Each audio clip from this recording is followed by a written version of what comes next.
Control of Silicon Valley Bank's assets. And over the weekend, it took control of Signature Bank's assets. Treasury Secretary Yellen and a team of banking regulators have taken action, immediate action. And here are the highlights. First, all customers who had deposits in these banks can rest assured they'll be protected and they'll have access to their money as of today. That includes small businesses across the country that bank there and need to make payroll, pay their bills, and stay open for business. No losses will be, and this is an important point, no losses will be borne by the taxpayers. Let me repeat that. No losses will be borne by the taxpayers. Instead, the money will come from the fees that banks pay into the Deposit Insurance Fund. Because of the actions that our regulators have already taken, every American should feel confident that their deposits will be there if and when they need them.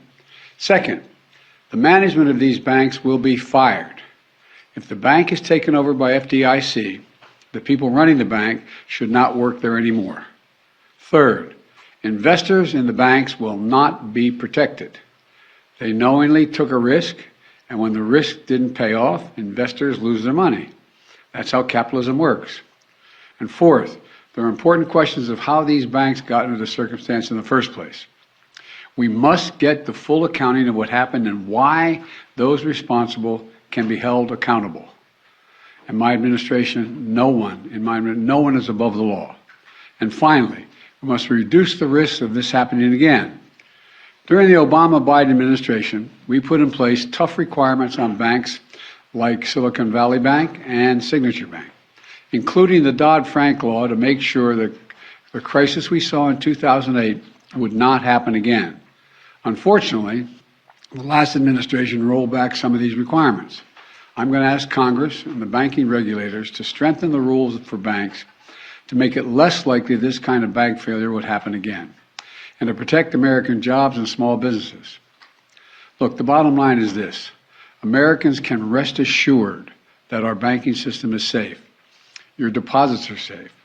Let me also assure you we will not stop at this. We'll do whatever is needed. On top of all this, let's also take a look at a moment to put the situation in a broader context.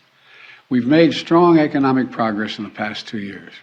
We've created more than 12 million new jobs, more jobs in 2 years than any president has ever created in a single 4-year term. Unemployment is below 4% for 14 straight months. Take-home pay for workers is going up, especially for lower and middle-income workers. And we've seen record numbers of people apply to start new businesses, more than 10 million of them, more than 10 million applications over the last 2 years starting businesses. Now we need to keep this progress going.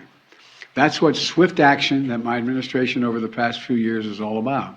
Protecting depositors, protecting the banking system, protecting the economic gains we've made together for the American people. Thank you, God bless you, and may God protect our troops. See you in California.